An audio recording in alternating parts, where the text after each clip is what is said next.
Hello students, मैं आपका अपना एबी सर फिर स्वागत करता हूं अपने यूट्यूब चैनल पर। और आज की इस वीडियो में हम अध्ययन करने वाले हैं 10th क्लास के स्टूडेंट्स के लिए राजस्थान स्कूल शिक्षा परिषद जयपुर के संरक्षण में जारी फ्रेमिंग क्वेश्चंस के एग्जांपल्स और क्वेश्चन टेक्स्ट के एग्जांपल्स, यानी जितने भी एग्जांपल्स इन दोनों टॉपिक्स के बारे में इस परिषद ने जारी किए हैं उन सभी को आज अपन सोल्व करने वाले हैं। और अगर आप ये 15 से 20 मिनट की क्लास कंप्लीट देख लेते हो तो मैं गारंटी लेता हूँ आपका फ्रेमिंग क्वेश्चन का एग्जाम्पल और आपका क्वेश्चन टेक्स्ट का जो एग्जाम्पल है वो कोई गलत नहीं करने वाला है। तो अपने इस वीडियो को शुरू करें इससे पहले आप लोगों से एक बात कहना चाहेंगे, अगर आप हमारे चैनल पे आए हो, हमारे वीडियोस देख रहे हो, वीडियोस पसंद आ रहे हैं, हमारे चैनल को सब्सक्राइब कीजिए, वीडियो को लाइक कीजिए, शेयर कीजिए, साथ ही आप बेल आइकन को भी ऑन रखें ताकि मेरे वीडियोस की नोटिफिकेशन सबसे पहले आप लोगों के पास पहुंचे। अब ज्यादा समय नहीं लेते, शुरू करते हैं आज का वीडियो और चलते हैं अपनी स्क्रीन पर। तो शुरू करते हैं आज का टॉपिक। और जो टॉपिक मैंने बताया वो बताया फ्रेमिंग क्वेश्चंस और क्वेश्चन टेक्स्ट, यानी अपना ये जो टॉपिक है इसके बारे में परिषद ने जितने भी एग्जाम्पल्स जारी किए हैं उन सभी को आज अपन सोल्व करने वाले हैं। वैसे मैंने फ्रेमिंग क्वेश्चंस की और क्वेश्चन टेक्स्ट की क्लास है वो अपलोड कर रखी है, आपको वो क्लास भी देखनी है। अन्यथा ये नियम है यहाँ पे तो भाई क्या है कि मैं एग्जाम्पल करवाऊंगा, इनके जो बाकी नियम है वो आपको वहां पे समझ में आने वाले हैं, तो वो क्लास भी देखना जरूरी है। अब देखो इसमें बात करते हैं पहले फ्रेमिंग क्वेश्चंस के बारे में, यानी जो फ्रेमिंग क्वेश्चंस के एग्जाम्पल्स है परिषद ने जारी किए हैं वो आज अपन सोल्व करते हैं। पहले वो सोल्व करते हैं। अगर अपन बात करें कि फ्रेम क्वेश्चन होता क्या है, पहले ये भी तो पता होना जरूरी है आप लोगों को। तो फ्रेम क्वेश्चन के बारे में मैंने डिटेल से तो समझा रखा है। वैसे मैं एक बात बता देता हूँ, एक सिंपल सी स्टेटमेंट दिया हुआ होगा आप लोगों के पास, यानी कथन जिसको अपन कहते हैं, कथन दिया हुआ होगा और उस कथन से आपको क्या है एक प्रश्न का निर्माण करना होता है। बस यही फ्रेमिंग क्वेश्चन होता है। अब उसके कौन कौन से नियम है वो क्लास में देख लेना भाई। अब मैं देखो यहाँ पे एग्जाम्पल सोल्व करता हूँ, नहीं तो क्लास काफी बड़ी हो जाएगी। एग्जाम्पल नंबर 1 जो दे रखा वो दे रखा है दे आर स्टडिंग हिस्ट्री, वो इतिहास पढ़ रहे हैं। अब इसका जो क्वेश्चन बनाना है वो बनाना है व्हाट से। अब जब भी व्हाट से कोई क्वेश्चन बनाना होता है स्टेटमेंट में, तो व्हाट से शुरू होने वाले क्वेश्चन में हम जो स्टेटमेंट होता है, जो कथन दिया हुआ होता है, उस कथन का डायरेक्ट ऑब्जेक्ट छोड़ देते हैं। ये ध्यान में रखना, मैंने क्लास में समझाया भाई। तो इसका डायरेक्ट ऑब्जेक्ट क्या है, इसमें डायरेक्ट ऑब्जेक्ट है हिस्ट्री। कैसे? वो दे आर स्टडिंग, वो पढ़ रहे हैं, क्या का मतलब होता है हिस्ट्री, इतिहास पढ़ रहे हैं, तो इसका मतलब डायरेक्ट ऑब्जेक्ट हो गया आपका हिस्ट्री। तो अब अपन बात करते हैं डब्ल्यू एच वर्ड से, यानी व्हाट दे रखा तो व्हाट मैं यहाँ पे लिख देता हूँ। इसके बाद में हेल्पिंग वर्ब की आवश्यकता होती है। प्रश्न बनाते समय ध्यान में रखना डब्ल्यू एच वर्ड के बाद में हेल्पिंग वर्ब आती है, तो यहाँ पे हेल्पिंग वर्ब पहले से दी हुई है तो वो लिख देता हूँ मैं यहाँ पे। उसके बाद में आपको सब्जेक्ट लिखना होता है उस वाक्य का, जो सब्जेक्ट है तो यहाँ पे आ जाएगा सब्जेक्ट दे। इसके बाद लिखनी है वर्ब, तो वर्ब जो आई हुई है वही लिखेंगे अपन, उसमें कोई चेंज नहीं करना है। और इसके बाद में ऑब्जेक्ट को अपन छोड़ देंगे, तो इसको छोड़ेंगे तो इंटरोगेटिव मार्क लग जाएगा और आपका जो फ्रेम क्वेश्चन है उसमें व्हाट का क्वेश्चन कंप्लीट हो जाता है। अब देखो बात करते हैं नेक्स्ट, ऐसे धीरे धीरे सारे एग्जाम्पल है वो सोल्व कर लेते हैं, समझ में आ जाएगा। नेक्स्ट है he is going to field now, वह अब खेतों में जा रहा है। फील्ड का मतलब खेतों में। अब इसमें क्वेश्चन शुरू हो रखा है वेयर से। अब एक बात ध्यान में रखना, अगर कोई कथन दिया हुआ है और उसका प्रश्न आपको वेयर से बनाना है, तो कथन में से आपको स्थान है उसको छोड़ते हुए प्रश्न बनाना है। तो देखो डब्ल्यू एच वर्ड यहाँ पे क्या दिया हुआ वेयर, तो मैं यहाँ पे वेयर लिख देता हूँ। इसके बाद में हेल्पिंग वर्ब लिखनी है, तो हेल्पिंग वर्ब इसमें दी हुई है इज, तो मैं यहाँ पे लिख देता हूँ इज। हेल्पिंग वर्ब के बाद में आपको सब्जेक्ट लिखना होता है, तो मैं यहाँ पे लिख देता हूँ सब्जेक्ट ही। इसके बाद में आपको वर्ब लिखनी होती है तो आ जाएगा गोइंग, तो मैं यहाँ पे लिख देता हूँ गोइंग। अब ये जो टू है वो इस फील्ड के साथ है भाई, तो इस प्रीपोजिशन टू को भी इस फील्ड के साथ अपन छोड़ देते हैं। और बच गया क्या बाद में नाव बच गया, तो ये नाव यहाँ पे लिख देंगे और इंटरोगेटिव मार्क लगा देंगे। तो आपका प्रश्न क्या बन जाएगा, वेयर इज गोइंग नाउ, वो अब कहाँ जा रहा है, तो इसका आंसर आ जाएगा he is going to field now, वो अब खेतों में जा रहा है। तो हो गया आपके पास क्वेश्चन। अब देखो बात करते हैं नेक्स्ट, जो नेक्स्ट दिया हुआ है वो क्या दिया हुआ आप लोगों के पास, वो दिया हुआ है the servant broke this beautiful cup yesterday. अब एक बात ध्यान में रखना कि जिस वाक्य में वर्ब, अभी तो इसमें अपने वर्ब की आवश्यकता, हेल्पिंग वर्ब की आवश्यकता नहीं होगी क्योंकि क्वेश्चन वो आपको हु से बनाना है।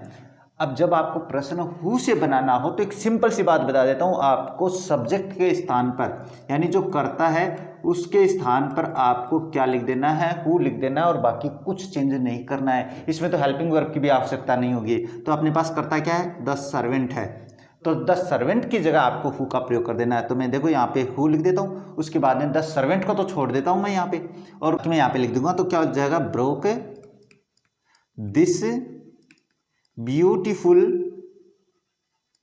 ये स्पेलिंग वगैरह वहाँ पे लिखी हुई है भाई वो देख लेना, ब्यूटीफुल कप यस्टरडे, और वाक्य जो आपका प्रश्न है वो हो जाता है कंप्लीट ऐसे।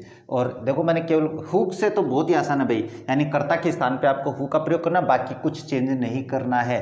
अब देखो बात करते हैं नेक्स्ट। जो नेक्स्ट दिया हुआ है वो क्या दिया हुआ है आप लोगों के पास, 4 नंबर का जो दिया हुआ है वो दिया हुआ है I work hard because I want to pass the examination Y.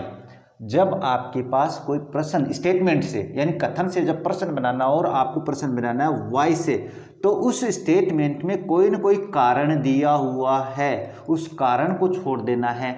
अब इसमें कारण क्या है, आई वर्क हार्ड, मैं कठिन मेहनत करता हूँ। क्यों? क्योंकि, तो बिकॉज के बाद में ये सारा अपने पास क्या है, वो है जो कारण जिसको अपन रीजन बोलते हैं वो दिया हुआ है, तो इसको तो अपन छोड़ देंगे। बाकी ये जो अपने बच गया इनसे अपन सहायता से। अब बात करते हैं कि सबसे पहले तो मैं यहाँ पे वाई लिख देता हूँ। अब समस्या ये आती है कि इसमें तो हेल्पिंग वर्ब है ही नहीं, इसमें तो वर्क दे रखा है। तो फिर आपको टेंस का पता होना जरूरी है। आपके पास दो ही समस्या आएगी, एक तो प्रेजेंट इंडिफिनिट का सिंपल वाक्य और एक पास्ट इंडिफिनिट का सिंपल वाक्य। इन्हीं दो वाक्यों में हेल्पिंग वर्ब नहीं मिलने वाली है, बाकी सभी में आपके पास हेल्पिंग वर्ब होगी। तो प्रेजेंट इंडिफिनिट की जो हेल्पिंग वर्ब होती है वो होती है डू और डज। अब ये दोनों तो अपन लिख नहीं सकते, तो फिर अपन एक बार यहाँ पे मैं दोनों लिख देता हूँ। देखो कैसे पहचान करोगे आप, डू और डज दोनों लिख दिया। इसके बाद में कर्ता क्या है, फर्स्ट पर्सन दिया हुआ आई। अब एक बात ध्यान में रखना, मैंने क्लास में बहुत ही आसानी से समझा रखा है, अगर आपके पास फर्स्ट पर्सन आई दिया हुआ है तो इसको यू के रूप में चेंज कर देना है। यानी कहने का मतलब आई और आई के जितने भी प्रकार हैं, जैसे मी है, माई है, माइन है, माई सेल्फ है, उन सभी को आपको यू के अकॉर्डिंग चेंज कर देना है। जैसे आई का यू हो जाएगा, ऑब्जेक्ट मी दे रखा तो उसका भी यू हो जाएगा, माई दे रखा तो उसका योर कर देंगे, और अगर पर्सन में सेकंड पर्सन दे रखा है तो उसको फर्स्ट पर्सन में चेंज कर देंगे। ये मैंने क्लास में समझा रखा, भाई वहाँ पे देख लेना। अब यहाँ पे आई दे रखा तो मैं इसको यू कर देता हूँ, यू कर दिया। अब यू के अनुसार आपके पास क्या है कि डज का प्रयोग नहीं होता, डू का होता है, तो मैं यहाँ पे डज हटा देता हूँ। तो दोनों हेल्पिंग वर्ब की पहचान करना बता दिया भाई मैंने। तो क्या होगा, वाई डू यू।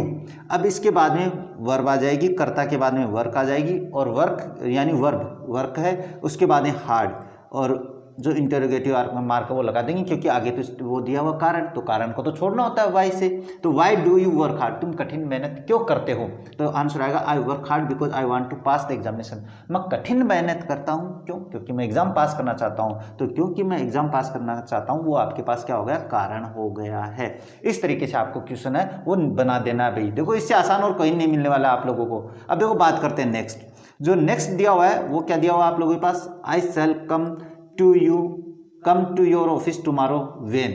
अब इस वाक्य में भी देख लेना भाई, प्रोनाउन को कैसे चेंज करता हूं मैं। सबसे पहले तो एक बात ध्यान में रखना, जब आपको प्रश्न का निर्माण व्हेन से करना हो तो जो स्टेटमेंट यानी जो कथन दिया हुआ है, कथन का मतलब जो वाक्य दिया हुआ होगा, उसमें जो समय है उस समय को छोड़ देंगे भाई। ये ध्यान में रखने वाली बातें हैं जो मैं बता रहा हूँ इंपॉर्टेंट। अब देखो क्वेश्चन नंबर 5, जो स्टेटमेंट नंबर 5 है उसका बनाते हैं। सबसे पहले अपन बात करते हैं वेन, WH वर्ड लिखेंगे, तो वेन लिख दिया मैंने यहाँ पे। इसके बाद में आपको हेल्पिंग वर्ब की आवश्यकता होती है, तो हेल्पिंग वर्ब इसमें दी हुई है भाई। इसके बारे में मैं अभी इंपॉर्टेंट बात बताने वाला हूँ, तो मैं एक बार यहाँ पे सेल लिख देता हूँ, सेल लिख दिया। अब मैंने बताया कि आई को आपको यू में चेंज कर देना है सेकंड पर्सन में, तो मैं यहाँ पे जब यू करूँगा तो यू के साथ तो सेल का प्रयोग होता ही नहीं है, टेंस में नहीं होता है, मॉडल में होता है, वो अलग मैटर है। तो यहाँ पे आपको इसके स्थान पर किसका प्रयोग करना पड़ेगा, विल का प्रयोग करना पड़ेगा। तो व्हेन विल यू, इसके बाद में कर्ता के बाद में वर्ब आती है हमेशा, तो मैं वर्ब लिख देता हूँ। इसके बाद में टू योर ऑफिस, तो to my, your possessive second है, योर सेकंड पर्सन है, इसको फर्स्ट पर्सन में चेंज करना है। ये मैंने क्लास में समझा रखा है भाई। तो ये पॉजेसिव फर्स्ट है, तो मी का भी, आई का भी पॉजेसिव फर्स्ट बनाएंगे तो माई आ जाएगा, माई ऑफिस। और उसके बाद इंटरोगेटिव मार्क, जो टाइम आया है उस टाइम को अपन छोड़ देंगे क्योंकि वेन से पर्सन बनाना है। अब देखो क्या, when will you come to my office, तुम मेरे ऑफिस कब आओगे? तो इसका आंसर क्या दूंगा मैं, I shall come to your office tomorrow, मैं तुम्हारे ऑफिस कल आऊंगा। तो हो गया भाई, आई को यू में या मी को माई में या माई को योर में कैसे चेंज करते हैं, ये क्लास में भी देख लेना भाई आप लोग। अब देखो बात करते हैं नेक्स्ट। जो नेक्स्ट दिया हुआ है वो दिया हुआ है ही गोट 70 marks in English, how many. अब एक छोटी सी बात बता देता हूँ हाउ मेनी के बारे में। जब किसी प्रश्न को हाउ मेनी से बनाना होता है तो जो स्टेटमेंट यानी जो कथन होता है उस कथन में से संख्या को छोड़ देते हुए, संख्या जो दी हुई है ना उसको छोड़ते हुए प्रश्न का निर्माण करना है।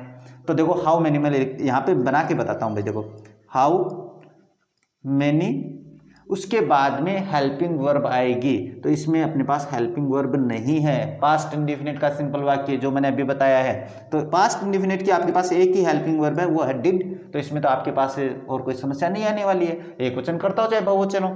अब ही जो थर्ड पर्सन है इसको अपन बदलते नहीं है, तो मैं ही का ही लिख देता हूँ यहाँ पे। उसके बाद में आएगी वर्ब की फर्स्ट फॉर्म। क्यों आएगी? क्योंकि पास्ट इंडेफिनिट में इंटेरोगेटिव वाक्य में डिड के साथ हमेशा वर्ब की फर्स्ट फॉर्म आती है, तो यहाँ पे तो सेकंड फॉर्म है, तो गेट गोट की सेकंड जो फर्स्ट फॉर्म होती है वो होती है गेट। इसके बाद में जो 70 मार्क्स है, 70 है संख्या है, इसको छोड़ देंगे, उसके बाद में मार्क्स आ जाएंगे। जो मार्क्स है ये आपके पास क्या है? ऑब्जेक्ट है। और इंटेरोगेटिव इंग्लिश, इन इंग्लिश भी दिया हुआ है भाई, तो ये भी तो लिखेंगे ना कि इंग्लिश में उसको कितने नंबर मिले, और इंटेरोगेटिव मार्क। अब देखो प्रश्न का हिंदी अर्थ पढ़ता हूँ, how many did he get marks in English, उसे इंग्लिश में कितने अंक मिले। तो अब उसके पास ही गोट 70 मार्क्स इन इंग्लिश, उसको अंग्रेजी में 70 अंक मिले, तो जो संख्या उसको अपन ने छोड़ दिया, बाकी प्रश्न का निर्माण कर दिया है। अब देखो बात करते हैं नेक्स्ट, जो नेक्स्ट दिया हुआ 7 नंबर, वो क्या है? वो है 10 बॉयज वर प्लेइंग फुटबॉल। इसमें भी संख्या छोड़नी है भाई, संख्या छोड़ेंगे तो 10 आ रखी है संख्या, ये संख्या छोड़ देंगे, बाकी अपन हाउ मेनी से बना देते हैं, तो ये ज़्यादा टफ नहीं है, दोबारा समझाने की आवश्यकता नहीं है। हाउ मेनी, बस हेल्पिंग वर्ब आपके पास क्या है? पहले से दी हुई है, तो वो हेल्पिंग वर्ब वही लिखेंगे।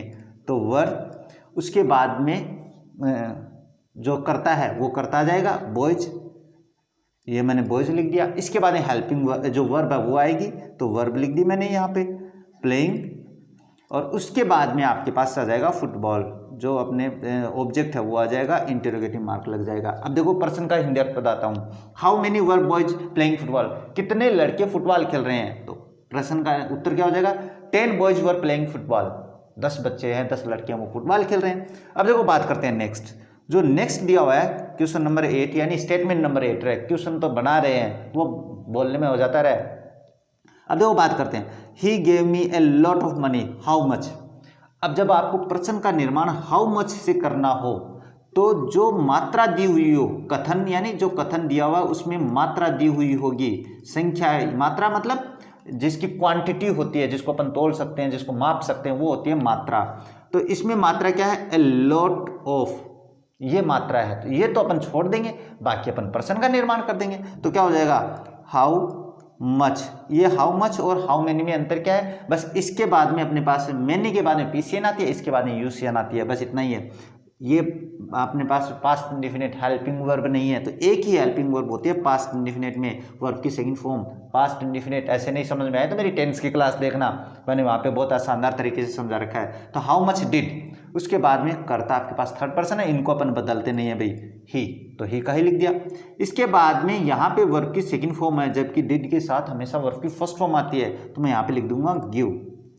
और उसके बाद में अलॉट यू, ये जो मी है ना, मी, इसको अपन चेंज करेंगे भाई, ये फर्स्ट पर्सन है, इसको अपन सेकंड पर्सन बनाएंगे, तो ये मी जो है वो क्या है? ऑब्जेक्ट है, तो मी का जो सेकंड पर्सन में ऑब्जेक्ट होता है वो होता है यू, तो मैं यहाँ पे लिखूंगा यू। ये हो गया भाई अपने पास। इसके बाद में मनी, जो मात्रा है वो मैंने क्या है? हटा दिया भाई। ये मनी की स्पेलिंग यहाँ पे भी है भाई, कहीं ये देखो कि गलत लिख रहे हो, क्या लिख रहे हो, ये यहाँ पे थोड़ा ऐसे ही हो रहा है। मैं बहुत शानदार तरीके से व्यवस्था करने वाला हूँ अभी बहुत जल्दी आप लोगों के लिए। आप लोगों के लिए तो मेहनत कर रहा हूँ, मैं मेहनत करूंगा तभी तो आप लोग देखोगे मेरा चैनल।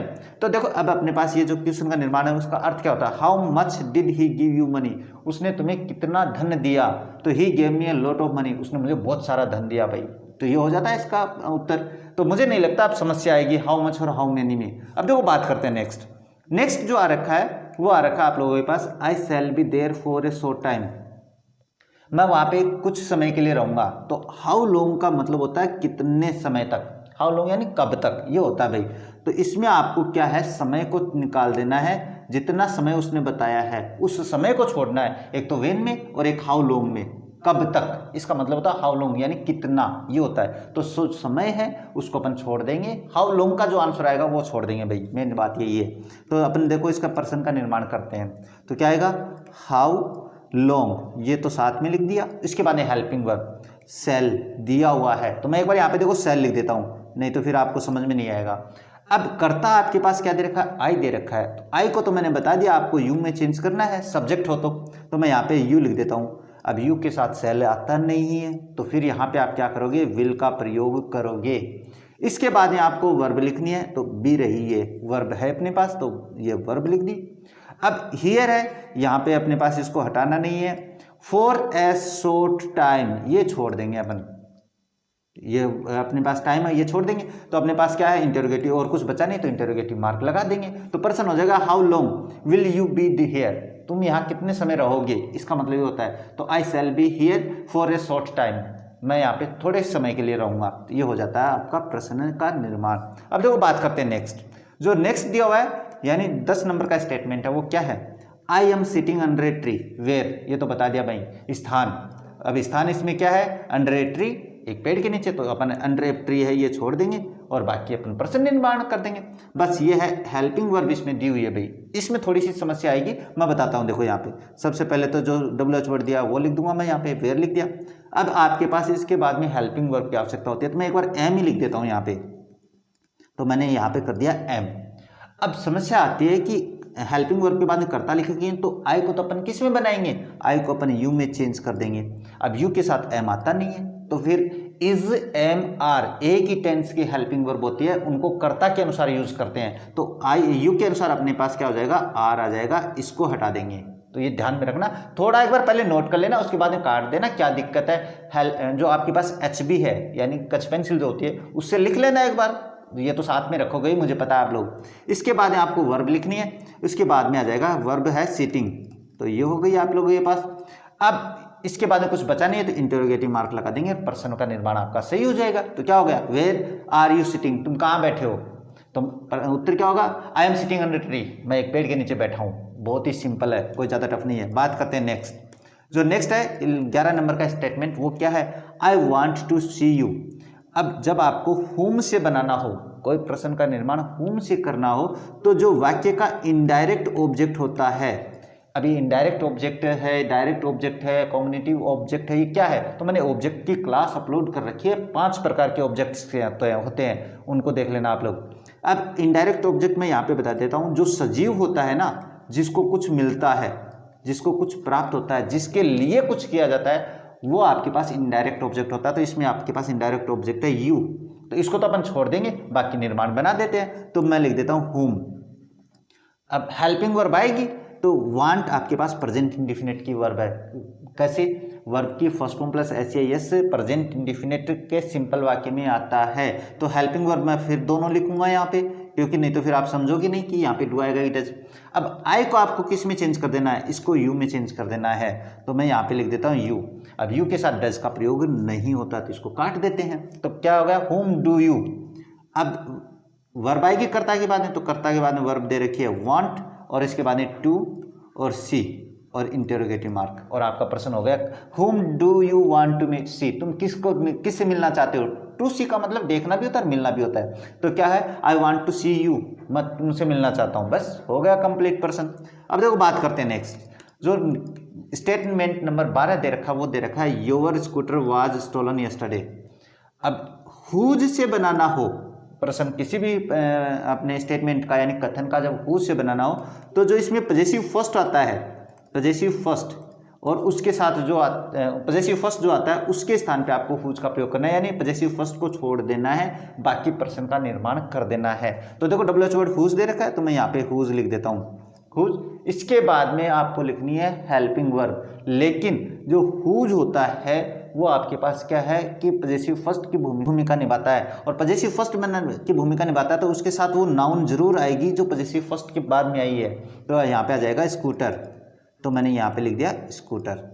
अब आपको हेल्पिंग वर्ब का प्रयोग करना है, तो कर्ता और दोनों अपने पास आ गए भाई यहाँ पे। तो हेल्पिंग वर्ब आपके पास क्या है, वाज, तो यहाँ पे आ जाएगा वाज, और उसके बाद में आपके पास कर्ता बचा नहीं है, क्योंकि कर्ता अपन ने इसके साथ लिख दिया भाई, क्योंकि स्कूटरी तो है इसमें कर्ता, तो आ जाएगा जो वर्ब है वो आ जाएगी स्टोलन, और उसके बाद में जो बच गया वो लिख देंगे यस्टरडे और इंटरोगेटिव मार्क, और आपका प्रश्न का निर्माण हो जाएगा कंप्लीट। अब देखो बात करते हैं नेक्स्ट दिया हुआ है I went to Agra to see the Taj Mahal, Y.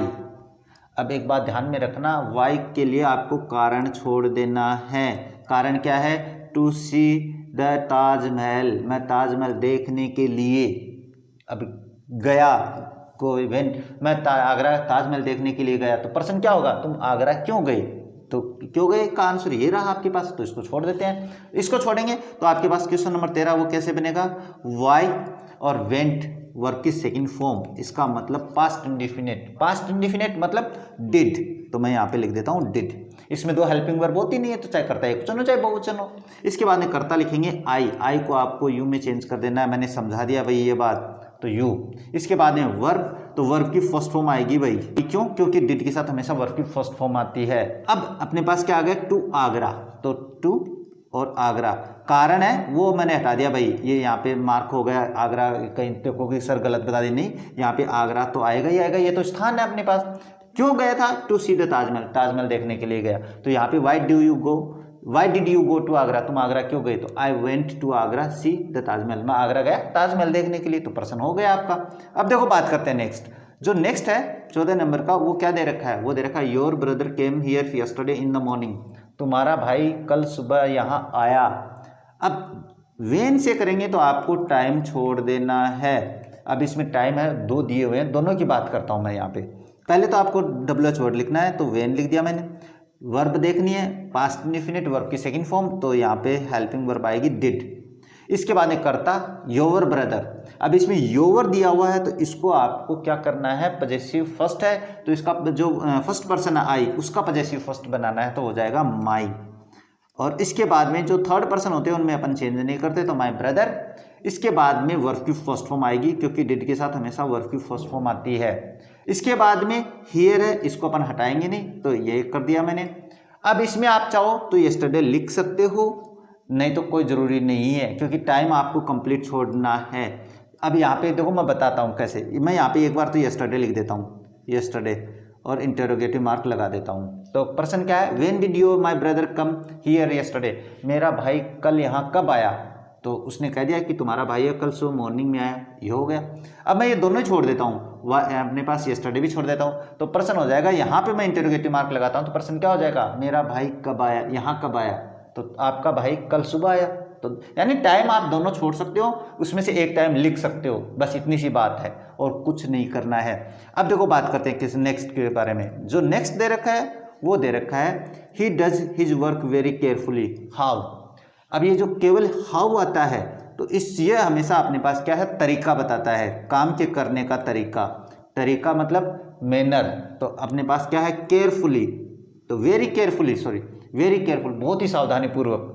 तो ये जो बहुत ही सावधानी पूर्वक है वो तरीका है भाई। अब वो चाहे चलने का हो, चाहे काम के करने का हो, चाहे अपने पास लैपटॉप यूज़ करने का हो, चाहे मोबाइल यूज़ करने का हो, वो बहुत ही तरीका होता है काम करने का। और हाउ से अगर आपको प्रश्न बनाना है तो उस तरीके को छोड़ना है। तो देखो मैं बना के बताता हूँ यहाँ। अब देखो पहले मैं WH वर्ड लिख देता हूँ, तो हाउ। अब इसके बाद में आपको हेल्पिंग वर्ब लिखनी है। यहाँ पे ये हेल्पिंग वर्ब नहीं है भाई, ये वर्ब की फर्स्ट फॉर्म प्लस एस या एस के रूप में यूज हुआ है कर्ता एकवचन होने पे, यानी प्रेजेंट इंडेफिनिट है। तो प्रेजेंट इंडेफिनिट में आपको दो हेल्पिंग वर्ब लिखनी होती है, तो मैंने दोनों लिख दी यहाँ पे। इसके बाद में कर्ता, कर्ता आपके पास ही है, तो ही के साथ आपको डू का प्रयोग नहीं करना होता, डज का प्रयोग करना होता है। तो हाउ डज ही। उसके बाद में वर्ब की फर्स्ट फॉर्म आएगी डू या डज के साथ, तो इस डू या डज में से आपको वर्ब की फर्स्ट ऐसे या हटा देना है, तो हो जाएगा डू। ये यहाँ पे वर्ब है, ये यहाँ पे हेल्पिंग वर्ब है, ध्यान में रखना। यहाँ पे हेल्पिंग वर्ब है, यहाँ पे ये वर्ब है, और यहाँ पे भी ये वर्ब का ही काम कर रही है। नहीं समझ में आए तो मेरी टेंसेज की क्लास देखना, मैंने बहुत शानदार तरीके से समझाया भाई। इसके बाद में हिज वर्क आ जाएगा, हिज वर्क, और जो तरीका है काम के करने का वो छोड़ देते हैं। ये वर्क की स्पेलिंग यहाँ पे भी है, तो क्या हो जाएगा? How does he do his work, वो अपना कार्य कैसे करता है? तो he does his work very carefully, वो अपना काम बहुत ही सावधानी पूर्वक करता है। तो प्रश्न का निर्माण हो गया। अब देखो बात करते हैं नेक्स्ट। जो नेक्स्ट दिया हुआ है वो क्या दिया हुआ है? 16 नंबर का वो दिया हुआ है Bikaner is 225 kilometre from Jaipur. अब अगर प्रश्न आपके पास हाउ फार से बनाना हो, तो जो दूरी दी हुई होती है, जो दूरी होती है उसको छोड़ देते हैं। स्टेटमेंट में जो दूरी होगी, यानी हाउ फार, ये ध्यान में रखना भाई। हाउ के साथ मैंने how many, how much, how far, how long, चारों प्रकार समझाए, इसके साथ कुछ और भी हो सकता है, तो ये ध्यान में रखना। तो हाउ फार में आपको दूरी छोड़ देनी है। दूरी है 225 किलोमीटर, बाकी किसी को कुछ नहीं छोड़ना है। तो क्या है? पहले मैं लिख देता हूँ हाउ, उसके बाद में फार, इसके बाद में हेल्पिंग वर्ब। हेल्पिंग वर्ब इसमें पहले से दी हुई है, तो इज लिख देंगे अपने यहाँ पे। उसके बाद में कर्ता, कर्ता आपके पास बीकानेर है, तो मैं यहाँ पे लिख देता हूँ बीकानेर, ये बीकानेर हो गया। इसके बाद में आपको पास क्या है? अब नेक्स्ट बच गया फ्रॉम जयपुर, तो ये अपना ऐसा कैसा लिख देंगे? फ्रॉम जयपुर। अब इसका अर्थ मैं एक बार हिंदी में बताता हूँ, तब समझ में आएगा कि how far is Bikaner from Jaipur, कि बीकानेर जयपुर से कितनी दूर है। आंसर आ जाएगा Bikaner is to 25 kilometre from Jaipur. Bikaner Jaipur से 225 किलोमीटर है, तो इसमें अपने पास कोई दिक्कत ही नहीं है भाई। अब देखो बात करते हैं नेक्स्ट, जो नेक्स्ट दे रखा है वो दे रखा आप लोगों के पास क्वेश्चन नंबर 17, यानी स्टेटमेंट कथन रहे। बात ऐसी है, I like English most, which subject. अब विच सब्जेक्ट है तो सब्जेक्ट में तो आपको पता ही है कि इंग्लिश को छोड़ देंगे, बाकी प्रश्न निर्माण कर देंगे। तो अपने यहाँ पे बनाते हैं भाई, पहले आपको बनाकर ही बताते हैं। देखो विच सब्जेक्ट, ये वैसे ऐसे आ सकता है भाई, विच सब्जेक्ट हो गया। इसके बाद में helping verb present indefinite, do या डज, तो मैं डू या डज दोनों लिख देता हूँ, तो डू या डज दोनों लिख दिए। अब हेल्पिंग वर्ब के बाद में आपको कर्ता लिखना, कर्ता रखा है आई को आपको यू में चेंज कर देना है। तो यू के बाद में अपन यू को यहाँ पे लिखते हैं, तो अपने पास जो डज है वो एक वचन के साथ आता है, तो यहाँ पे डू आ जाएगा। तो which subject do you like, verb आ जाएगी, और इसके बाद में मोस्ट, और आपके पास क्या हो जाएगा, इंटेरोगेटिव मार्क लग जाएगा, प्रश्न का निर्माण सही हो जाएगा। अब देखो बात करते हैं क्वेश्चन नंबर, यानी स्टेटमेंट नंबर 18 के बारे में बात करते हैं भाई। स्टेटमेंट 18 के बारे में वो क्या कहता है, yes I have visited Agra. अब एक बात थोड़ी सी ध्यान में रखनी है, जब आपके पास यस और नो में स्टेटमेंट दिया हुआ हो, यस और नो में स्टेटमेंट दिया हुआ हो, तो उसका जो प्रश्न बनेगा वो हेल्पिंग वर्ब से ही बनेगा। और अगर वाक्य निगेटिव है तो उसको केवल सिंपल प्रश्नवाचक बनाना है, उसमें नोट या नेवर या निगेटिव वर्ड का प्रयोग नहीं करना है। अब क्लास में देख लेना, बहुत समझाया मैंने वहाँ पे। तो हेल्पिंग वर्ब से ही शुरू करना है। अगर यस नो में आंसर है तो, स्टेटमेंट है तो इसमें यस नो से है, तो इसमें आपको क्या करना है, सबसे पहले हेल्पिंग वर्ब लिखनी है। तो हेल्पिंग वर्ब आपके पास क्या है, हैव, उसके बाद में सब्जेक्ट आएगा तो आई को आपको यू में चेंज कर देना है, तो यू। इसके बाद में आ जाएगा अपने पास वर्ब, ये जो वर्ब दी हुई है वो आ जाएगी, तो विजिटेड, और इसमें से आपको कुछ नहीं हटाना है भाई, विजिटेड और आगरा, और इंटेरोगेटिव मार्क लग जाएगा। क्या हो जाएगा, हैव यू विजिटेड आगरा, क्या तुम आगरा का भ्रमण किए हो या जा चुके हो। Yes I have visited Agra, हाँ मैं आगरा का भ्रमण कर चुका हूँ। बस इतना ही करना होता है यस नो टाइप में। अब देखो नेक्स्ट, जिसमें नो वाला आंसर दे रखा है, नो वाला स्टेटमेंट, तो इसकी बात करें तो इसके बारे में एक बात बता देता हूँ कि जो नेगेटिव प्रश्नवाचक होता है, नेगेटिव स्टेटमेंट होता है, उसको आपको सिंपल प्रश्न बनाना है और कुछ नहीं करना है। अब देखो बनाते हैं, तो हेल्पिंग वर्ब दे रखी है तो विल आ रखा है, विल कर देते हैं अपन यहाँ पे। इसके बाद में आई को आपको किस में चेंज कर देना है, यू में चेंज कर देना है, तो विल यू। उसके बाद में डू इट अगेन, क्योंकि नेवर जो वर्ड है नेगेटिव वर्ड यूज़ नहीं करेंगे, ये नहीं यूज़ करेंगे, तो आपके पास क्या बच गया, जो हेल्पिंग जो वर्ब आई है वो लिखेंगे, इट और अगेन। ये हो जाता है आपके पास क्या, इंटेरोगेटिव मार्क लग के आपका प्रश्न का निर्माण सही हो जाता है। इस तरीके से आपकी जो अपने पास राजस्थान स्कूल शिक्षा परिषद जयपुर के संरक्षण में जो फ्रेमिंग क्वेश्चंस के एग्जांपल्स जारी किए थे वो सारे मैंने यहाँ पे सॉल्व कर दिए हैं। अब एक छोटी सी बात मैं बता देता हूँ कि आपके पास जो प्रश्न होते हैं उनका निर्माण दो तरीके से करना होता है। दोनों तरीके मैंने वैसे बता दिए हैं। एक तो होता है WH वर्ड, मैंने क्लास में समझा रखा है। तो WH वर्ड के बाद में हमेशा हेल्पिंग वर्ब आती है, ये ध्यान में रखना। इसके बाद में आपको सब्जेक्ट लिखना होता है, इसके बाद में वर्ब लिखनी होती है। अब जिस अपने पास शब्द को छोड़ना है उसको छोड़ते हुए बाकी जो अदर वर्ड है वो सारे लिखे जाएंगे। और कौन से छोड़ेंगे, किस WH वर्ड से, ये मैंने अपनी क्लास में बता दिया है भाई। अब दूसरा आएगा आपके पास हेल्पिंग वर्ब से, तो इसमें आपको कुछ नहीं करना है, जो हेल्पिंग वर्ब दी हुई है तो वो लिख दो। और अगर आपके पास सिंपल सेंटेंस है प्रेजेंट इंडिफिनिट का और पास्ट इंडिफिनिट का, तो आप डू या डज प्रेजेंट इंडिफिनिट के लिए और डिड का प्रयोग करोगे पास्ट इंडिफिनिट के लिए। और उसके बाद में आपको सब्जेक्ट का प्रयोग करना है, इसके बाद में आपको वर्ब लिखनी है, इसके बाद में आपके पास क्या है, जितना भी वाक्य दिया हुआ है, जो भी कुछ दिया हुआ वो सारा लिखना होता है। ये ध्यान में रखना भाई। इसमें यस और नो टाइप में अपन कुछ नहीं हटाते हैं, बस जैसा है उसकी हेल्पिंग वर्ब लिखते हैं और बाकी कंप्लीट लिख देते हैं। बस नेगेटिव वाक्य में थोड़ा सा ध्यान में रखना है कि उसका जो प्रश्न बनेगा वो सिंपल ही बनेगा। और इस तरीके से आपका जो हमने राजस्थान स्कूल शिक्षा परिषद जयपुर के संरक्षण में जारी किए गए थे फ्रेमिंग क्वेश्चंस के एग्जांपल्स वो कंप्लीट हो जाते हैं। और मुझे लगता है क्लास काफ़ी बड़ी हो जाएगी, तो टेक क्वेश्चंस की क्लास है वो अलग लेकर आते हैं आप लोगों के लिए, क्योंकि मुझे पता है ये क्लास काफ़ी बड़ी हो गई है, आप भी बोरियत महसूस करोगे। तो मिलते हैं आप लोगों से आगे नेक्स्ट क्लास में, तब तक देखते रहिए हमारे चैनल। जय हिंद, जय भारत।